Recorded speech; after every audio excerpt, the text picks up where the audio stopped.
జై శ్రీమన్నారాయణ. జ్ఞానానందవయం దేవం నిర్మలా స్ఫటికాకృతిం ఆధారం సర్వవిద్యానాం హయగ్రీవ ఉపాస్మయే. ఆపదాపహర్తారం దాతారం సర్వసంపదాం లోకావిరామం శ్రీరామం భూయో భూయో నమామ్యం. మనం ఈ వీడియోలో బుధుడి యొక్క వక్రగమనం గురించి తెలుసుకుందాం. అసలు వక్రగమనం అంటే ఏంటి? ఒక గ్రహం వక్రిస్తే ఏం ఫలితాలు వస్తాయి? శుభగ్రహం వక్రిస్తే ఏ ఫలితాలు వస్తాయి? పాపగ్రహం వక్రిస్తే ఏం ఫలితాలు వస్తాయి అనే దాని గురించి మనం కొంచెం తెలుసుకుందాం. గ్రహాలు ఏమన్నా వక్రిస్తే అవి 2, 4, 5, 7, 9, 10, 11 భావాల్లో ఉంటే మంచి ఆరోగ్యాన్ని ఇస్తాయి. అదే 1, 3, 6, 8, 12 భావాలు ఉంటే అవి స్థానాన్ని బట్టి వ్యాధిని కలుగజేస్తాయి, వ్యాధిని పెంచుతాయి కూడా. 8లో ఉంటే వాడు దీర్ఘాయవంతుడైనా కూడా అల్పాయువు కలిగి ఉంటాడు. వక్ర గ్రహాల సంఖ్యను బట్టి వారికి జాతకం ఎలా ఉంటుంది అనేది మనం చెప్పవచ్చు. అంటే ఇక్కడ రవి చంద్రుడు ఎప్పుడు కూడా వక్రీకరించరు, ముందుకే వెళ్తుంటారు. రాహుకేతులు ఎప్పుడు వక్రగతిలోనే సంచరిస్తాడు. ఇక మిగిలిన గ్రహాలు 5, ఈ 5 గ్రహాలతో పాటుగా ప్లూటో అనే ఒక గ్రహాన్ని కూడా తీసుకొని ఈ మనం జాతకాన్ని గురించి మనం తెలుసుకుందాం. అసలు వారి జాతకంలో ఒక గ్రహం కూడా వక్రీకరించకపోతే 7.7% జీవిత లక్ష్యాలను సాధించడంలో ముందుంటారు. ఎక్కువగా సమస్యలు అనేవి ఉండవు. వారి జాతకంలో ఏదైనా ఒక గ్రహం వక్రీకరిస్తే 18.7% జీవితాల్లో స్వతంత్రంగా ఉంటారు. చాలా స్నేహపూర్వకమైన స్వభావం అనేది వీరికి ఉంటుంది. 2 గ్రహాలు వక్రీకరిస్తే 29.2% జీవితాలు ఉంటాయి. విస్తృతంగా ఇది అంగీకరించబడిన విషయం. 3 గ్రహాలు వక్రీకరిస్తే 26.7% జీవితాలలో స్వభావంతో చాలా ఉత్సాహంగా ఉంటారు, కానీ విజయాన్ని సాధించాలని నిర్ణయించుకుంటూ ఉంటారు. 4 గ్రహాలు వక్ర గ్రహాలతో జన్మించిన వారు 12.7%గా విచారంగా దిగులుగా ఉంటారు. 5 వక్ర గ్రహాలతో జన్మించిన వారు 4.1% అటువంటి జీవితాలను అర్థం చేసుకోవడం కష్టం వీరికి. వారు సాధారణంగా జీవితం పట్ల ఉదాసీనంగా ఉంటారు. 6 వక్ర గ్రహాలతో జన్మించిన వారు 0.66% అటువంటి వారు ఒక నిర్దిష్టమైన రంగంలో పేరు మరియు కీర్తిని సంపాదిస్తారు. ఉదాహరణ బాక్సర్ మొహమ్మద్ అలీ, ఫ్రాంక్ సింటారా మరియు శ్రీమతి అంగేలా డేవిస్. 7 కానీ 8 గ్రహాలు వక్రగమనంలో జన్మించిన వారు 0.005%. అలాంటి వారు చాలా అరుదు. వారి స్వభావంలో ఒంటరిగా ఉంటారు. వారి చర్యలు లేదా ఉద్దేశాలను అర్థం చేసుకోవడం అనేది చాలా కష్టం. ఇక మనం ఈ నెల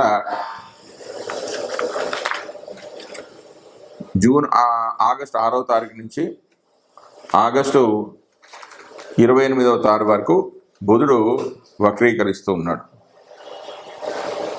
వక్రీకరిస్తే ఫలితాలు ఏంటి అని మనం తెలుసుకుందాం. బుధ గ్రహం వక్రీకరిస్తే సంవత్సరంలో ఒత్తిడి అనేది చాలా పెరుగుతుంది. అభిప్రాయ భేదాలను, సమస్యలను సృష్టిస్తాడు. జీవితాన్ని చాలా ఇబ్బంది పెడతాడు. కాబట్టి కంప్యూటర్ వల్ల కానీ, ఇంటర్నెట్ వలన మరియు ఇతర సాంకేతిక పరిజ్ఞానాల వల్ల సమస్యలు రావచ్చు. ప్లానింగ్స్ అంటే ప్రణాళికలను, పనులను 1-2 సార్లు తనిఖీ చేసుకోవాలి. బుధగ్రహ వక్రగమనంలో నిర్ణయాలు తీసుకుంటాం, కానీ ఫలితాలకు వచ్చేసరికి మారిపోతూ ఉంటాయి. ఒత్తిడి అనేది ఎక్కువగా పెరుగుతుంది. బుధుడు సంవత్సరంలో 3 సార్లు వక్రీకరిస్తాడు. గ్రహాలు వక్రగమనం వల్ల ప్రపంచంలో అస్థిరతకు ఇది చోటు చేసుకుంటుంది. అస్థిర ఆస్తి మార్కెటు, రాజకీయ తిరుగుబాటు మరియు ప్రపంచంలో పెద్ద మార్పులు అనేవి జరుగుతాయి. ఒత్తిడులు అనేవి చాలా పెరుగుతాయి. ఆగస్టు నెల 6వ తారీఖు నుంచి ఆగస్టు 28 వరకు బుధుడు వక్రీకరిస్తూ ఉన్నాడు. బుధుడు అర్ధశుభుడు, అంటే పాపగ్రహాలతో కలిసినప్పుడు పాపత్వాన్ని, శుభగ్రహాలతో కలిసినప్పుడు శుభత్వాన్ని కలిగిస్తాడు. ఇక మనం 12 రాసుల వారికి బుధుడు యొక్క వక్రగ్రమణం వల్ల కలిగే ఫలితాలను గురించి తెలుసుకుంటూ ఉన్నాం. అందులో భాగంగా ఈరోజు మీనలగ్నం, మీనరాశి వారికి బుధుడు ఇచ్చే ఫలితాలు మనం తెలుసుకుందాం. మీనలగ్నం వారికి బుధుడు చతుర్థ సప్తమాధిపతి, పాపి. ఇక్కడ 6లో వక్రి, 6వ స్థానంలో వక్రి అయితే 6వ స్థాన ఫలితాలతో పాటుగా పంచమ స్థాన ఫలితాలను ఒక 20 రోజుల తర్వాత పంచమలో వక్రీకరిస్తున్నాడు కాబట్టి పంచమ స్థాన ఫలితాలతో పాటుగా చతుర్థ స్థాన ఫలితాలను కూడా ఇస్తాడు. వీరికి బుధుడు శుభ ఫలితాలు ఎక్కువగా ఇస్తాడు. కారణం, బుధుడు వేద నక్షత్రాలైన ఆశ్లేష, మగ నక్షత్రాల్లో సంచరిస్తున్నాడు. వీటిలో స్థితి చెందడం వల్ల లాభాన్ని కలిగజేస్తాడు. అంతేకాకుండా బుధుడు తన మిత్రక్షేత్రాల్లో వక్రీకరిస్తున్నాడు. అంటే కర్కాటక, సింహం ఈ రెండు కూడా బుధుడికి మిత్రక్షేత్రాలే. అంతేకాకుండా ఒక వక్రగ్రహాన్ని మరొక వక్రగ్రహం వీక్షించడం శుభ ఫలితాన్ని ఇస్తుంది. అయితే ఆ 2 గ్రహాల మధ్య మిత్రత్వం కూడా ఉంది. అంటే బుధుడికి శనికి మిత్రత్వం కూడా ఉంది. ఇక్కడ ఇంకో విషయం ఏంటంటే, బుధుడు వక్రత్వం చెందినప్పుడు శుభగ్రహమైన శుక్రుడితో కలిసి ఉన్నాడు. బుధ శుక్రులకు కూడా మంచి మిత్రత్వం ఉంది. ఇక మనం ఫలితాల్లోకి వెళ్తే, ధనధాన్య వృద్ధి, బుద్ధి బలము, కార్య సాధన, మాతృ సౌఖ్యం కలుగుతుంది, కుటుంబ వృద్ధి, సంతోషము, బంధు సహకారము, కీర్తి, ధనలాభము, సుఖం, వస్తుప్రాప్తి, రతి సౌఖ్యం కలుగుతాయి. విద్యా వినోదాల ద్వారా సుఖం కలుగుతుంది. వస్త్ర ధనధాన్య లాభము, సుఖశాంతులు కలుగుతాయి. ప్రజాభిమానాన్ని చూరగలుగుతారు. మనోధైర్యం అనేది పెరుగుతుంది.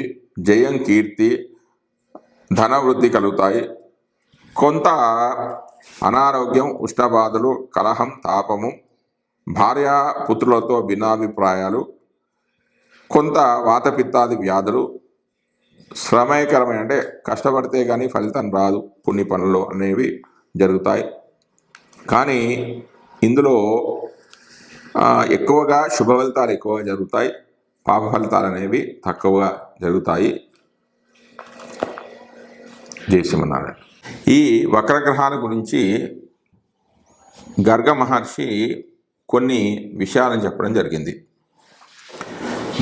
గర్గ మహర్షి వక్రం చెందిన బుధుడు విపరీత ఫలితాలను, అనగా సువృష్టిని అనావృష్టిగాను, అనావృష్టిని సువృష్టిగాను, శుభాలను అశుభాలుగాను, అశుభాలను శుభాలుగాను చేస్తాడు. కావున ఇచ్చట ఉదయించినప్పుడు తెలిపిన ఫలితాలను సామాన్యంగా తెలుపుకోవాలి. పరాశర మహర్షి తన జ్యోతిష తంత్రశాస్త్రంలో నక్షత్ర సంచాలన అనుసరించి బుధుని యొక్క సప్తగతులను వివరించాడు. అంటే 7 రకాలైన గతులను తెలిచాడు. అంటే కొన్ని 27, మనకు 27 నక్షత్రాలు ఉన్నాయి కాబట్టి కొన్ని నక్షత్రాలకు కలిపి ఒక సమూహంగా ఒక పేరు పెట్టడం జరిగింది. అందులో మొదటిది ప్రాకృత, రెండవది మిశ్రమ, 3 సంక్షిప్త, తర్వాత 4వది తీక్షణ, 5 యోగాంత, 6 ఘోర, 7 పాప. స్వాతి, భరణి, రోహిణి, కృత్తిక ఈ 4 నక్షత్రాలందు బుధుడు సంచరిస్తే దాన్ని ప్రాకృతమని, మృగశిర, ఆరుద్ర, మఘ, ఆశ్లేష నక్షత్రాలు సంచరిస్తే దాన్ని మిశ్రమగతి అని, పుష్యమి, పునర్వసు, పుబ్బ, ఉత్తర ఈ నక్షత్రాలు సంచరిస్తే సంక్షిప్త గతి అని, పూర్వభాద్ర, ఉత్తరాభాద్ర, జ్యేష్ఠ, అశ్విని, రేవతి ఈ నక్షత్రాలు బుధుడు సంచరిస్తే దాన్ని తీక్షణ అని పిలుస్తారు. ఆ విధంగానే మూల, పూర్వాషాఢ ఉత్తరాషాఢ నక్షత్రంలో బుధుడు సంచరిస్తే దాన్ని యోగాంతిక గతి అని, బుధుడు హస్త అనురాధ జ్యేష్ఠ నక్షత్రంలో సంచరిస్తే దాని పాపగతి అని అంటారు. శ్రవణము, ధనిష్ట, శతభిషము నక్షత్రాలు మరియు చిత్త, స్వాతి, విశాఖ, అనురాధ నక్షత్రాల్లో సంచరిస్తే దాని ఘోరగతి అని, హస్త, అనురాధ, విశాఖ నక్షత్రాల్లో బుధుడు ఆ పాపగతిలో ఉంటాడు. బుధుడి యొక్క ఇప్పుడు చెప్పిన సప్తగతులలో బుధుడు ప్రాకృత గతి చాలా మంచిదంటే ఈ ప్రాకృతంలో చెప్పిన ఆ నక్షత్రాల్లో బుధుడు సంచరిస్తే మంచి ఫలితాలు ఇస్తాడు. రాజులకు అభివృద్ధి ఉంటుంది, జనులకు ఆరోగ్యము, సస్యాభివృద్ధి అంటే పంటలు బాగా పండుతాయి. త్రీక్షణ, యోగాంతిక, ఘోర పాపగతుల వల్ల సమస్తమైన ప్రాణులకు కూడా వైపరీత్యాలు అనేవి కలుగుతాయి. ఈ 7 కాకుండానే వికలము, రుజు, అనువక్రము, వక్రము అని బుధునికి 4 రకాలైన భేదాలున్నాయి. ఆ గతులలో ఫలితాలు ఇస్తాడు. వికలం అనేది చాలా బలమైనది. బుధుని యొక్క వికలగతి వల్ల శస్త్రభయాలు కలుగుతాయి. రుజుగతి వల్ల అంటే మామూలుగా వెళ్ళడం వల్ల శుభాలు కలుగుతాయి. అనువక్రం వల్ల ధననాశనం కలుగుతుంది. వక్రగతి వల్ల రాజులకు యుద్ధాలు కలుగుతాయి. బుధుడు ప్రాక్త సంఖ్య గల నక్షత్రాల్లో స్థితి చెంది అదే నక్షత్రాల్లో స్థితి చెంది ఆ నక్షత్రాల్లోనే ఉదయిస్తే 40 రోజుల్లో ఉదయిస్తాడు, మళ్ళీ అదే నక్షత్రంలో అస్తమిస్తాడు. మిశ్రమగతి నక్షత్రాల్లో స్థితి చెంది 30 రోజుల్లో ఉదయిస్తే అదే నక్షత్రంలో అస్తమిస్తాడు. సంక్షిప్త గతి అందులో ఉదయిస్తే 22 ఉదయిస్తాడు, 22 ఆ లోపలనే అస్తమిస్తాడు. తీక్షణ గతిలో ఉదయిస్తే 18 రోజులు ఉంటాడు, అందులో ఉన్న నక్షత్రంలోనే అస్తమించడం అనేది జరుగుతుంది. యోగాంతికాలో ఉదయం కానీ అస్తమం కానీ 9 రోజులు అయితే అదే నక్షత్రంలో ఉదయిస్తాడు, వాటికి సంబంధించిన నక్షత్రాల్లోనే అస్తమించడం అనేది జరుగుతుంది. ఘోరగతి అందు 11 దినాలు, పాపగతి అందు 11 దినాలు, ఉదయ అస్తమాల యొక్క దినాలు ఉంటాయి. దీనిని పరాశర, కశ్యప ఋషులు కూడా సమర్థించారు.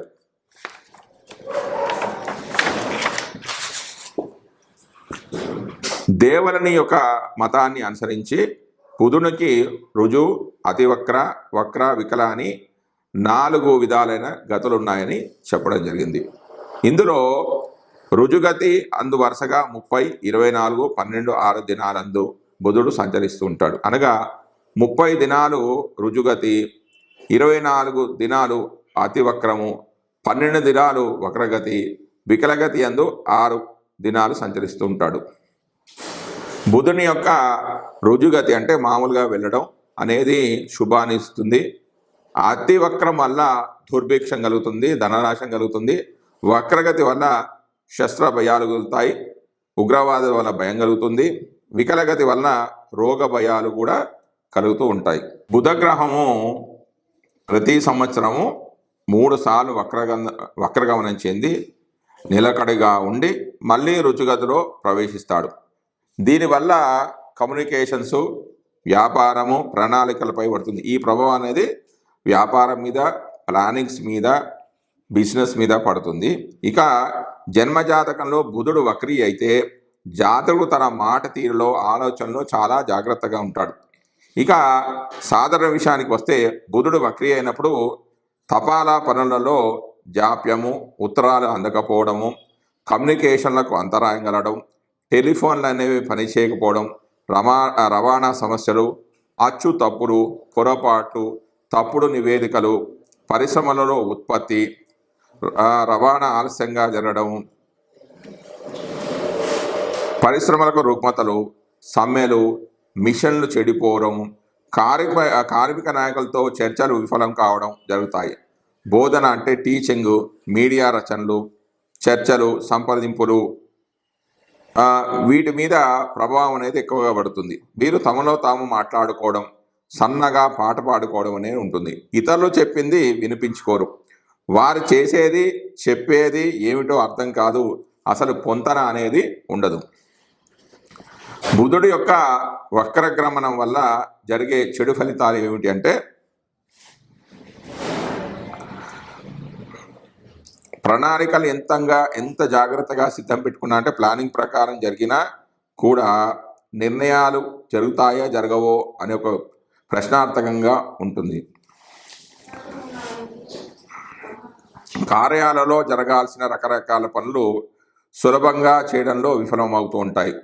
వ్యక్తిగత విషయాల పరిధిలో జీవితంలో ఒక స్పష్టత లేకపోవడం వల్ల తీవ్రమైన భ్రమకు గురి చేస్తూ ఉంటుంది.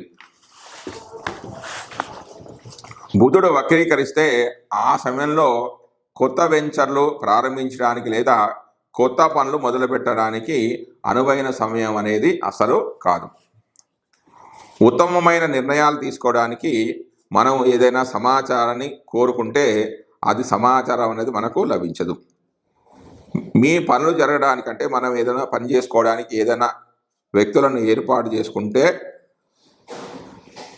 వారిని నమ్మకుండా మనమే సొంతంగా పని చేసుకోవాల్సిన అవసరం ఉంటుంది. ప్రతి పని నిరాశను గురి చేస్తాయి, ప్రతి పని దుర్వినియోగం అవుతుంది.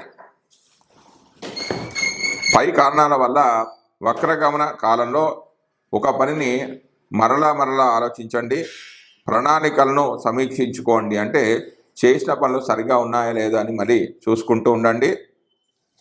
బుధ గ్రహ వక్రగమన ప్రయాణాలు దాదాపుగా 22 రోజులు ఉంటుంది. అయితే బుధుడు వక్రీకరించినప్పుడు దానికి కొంచెం ముందుగా అంటే 10-20 రోజులు బుధగ్రహం అనేది కొంచెం మందకోడిగా కదులుతూ ఉంటుంది, కొంచెం నెమ్మదిగా కలుస్తుంది. అంటే బుధుడు వక్రీకరించడం దానికి ముందు 10 రోజులు, తర్వాత 20 రోజులు వాటి ప్రభావాన్ని ముందుగానే మనకు చూపిస్తూ ఉంటాడు. కావున ఈ కాలం మంచిది అని చెప్పడానికి వీలేదు. అసలు ఈ కాలం అనేది మంచి కాదు. దీనిని బుధగ్రహ నీడాకాలం అని అంటారు. ముఖ్యమైన పనులు నిర్ణయాలు తీసుకునే ముందు బుధగ్రహ యొక్క నీడాకాలం నుంచి బయటపడే వరకు వేచి ఉండాలంటే ఆ సమయంలో ఏ కొత్త పనులు ప్రారంభించకుండా ఆ సమయం అయిపోయేంత వరకు వేచి ఉండడం అనేది చాలా మంచిది. మరి బుధుడు గ్రహ వక్రగమన సత్ఫలితాలు ఏంటి? బుధుడు వక్రీకరిస్తే చెడు ఫలితాలే వస్తాయా, మంచి ఫలితాలు ఏమన్నా వస్తాయా అని ఆలోచిస్తే, ఏదన్నా ప్లానింగ్ ప్రకారం ఏదో పనులు చేస్తున్నాం కానీ పరధ్యానంతో మర్చిపోయి ఏమన్నా పనులు చేయకపోతే వాటిని ఈ వక్రీకరించిన బుధుడు తట్టి లేపి వాటితో సంబంధాన్ని గలుపుతాడు. మళ్ళీ అవి చేయడానికి మనకు ఒక మంచి ఆలోచనను కలుగజేస్తాడు. సరి అయిన మార్గదర్శి అయిన సహచరుడి సహాయంతో సాధారణ ఆలోచన నుంచి బయటపడతాడు. చురుకైన మనసు నిశ్చల స్థితిలో మోసపోవడంతో మరో ప్రపంచపు జ్ఞానం బయటపడడానికి దోహదం అనేది చేస్తుంది. ధ్యానం చేసుకోవడానికి మరియు ఒక విషయం పైన దృష్టి కేంద్రీకరించడానికి ఈ వక్రగతి సమయము చాలా అనుకూలమైన సమయం అని చెప్పొచ్చు. ఏదైనా పనులు నిర్లక్ష్యం చేస్తే వాటిని మళ్ళీ గుర్తు చేసుకొని దాన్ని కంప్లీట్ చేయడానికి ఒక మంచి సమయం అని చెప్పవచ్చు. బుధుడు వక్రగమన సమయంలో మనం ఏదైనా మనుషులను మర్చిపోయినా, ఏవైనా పాత బంధాలను మళ్ళీ పునరుద్ధరించుకోవాలి అని అనుకుంటప్పుడు ఇది చాలా మంచి సమయం. అంటే పాత స్నేహితులను, పాత బంధువులను కలవాలి, వాటితో మళ్ళీ సంబంధ బాంధవ్యాలు ఏర్పాటు చేసుకోవాలి అనుకున్నప్పుడు ఈ సమయం చాలా మంచిదని చెప్పవచ్చు. బుధుడు వక్రీకరిస్తే ఏవే పనులు చేయాలి మళ్ళీ చేయండి, మళ్ళీ ఆలోచించండి, ఒక పనిని సమీక్షించండి, ప్లానింగ్స్ మరియు జరగవలసిన పనులను పరీక్షించండి, 2 సార్లు తనిఖీ చేయండి, పాత పరిచయాలను ప్రభావితం చేయండి, పునరుద్ధరించుకోండి. ఇంతకుముందు విఫలమైన పనులు అంటే ఫెయిల్ అయిన పనులను మళ్ళీ ఒకసారి చేయండి. వ్యాపారం కోసం పాత ఖాతాదారులు ఎవరైనా ఉంటే వాళ్ళని మళ్ళీ సంప్రదించండి. పాత వస్తువులు ఏమైనా ఉంటే వాటిని రిపేర్ చేయండి. పోయిన వస్తువులను అంటే ఇక్కడ వస్తువు పడిపోయింది, ఎక్కడో మర్చిపోయాం, వాటిని వెతకండి.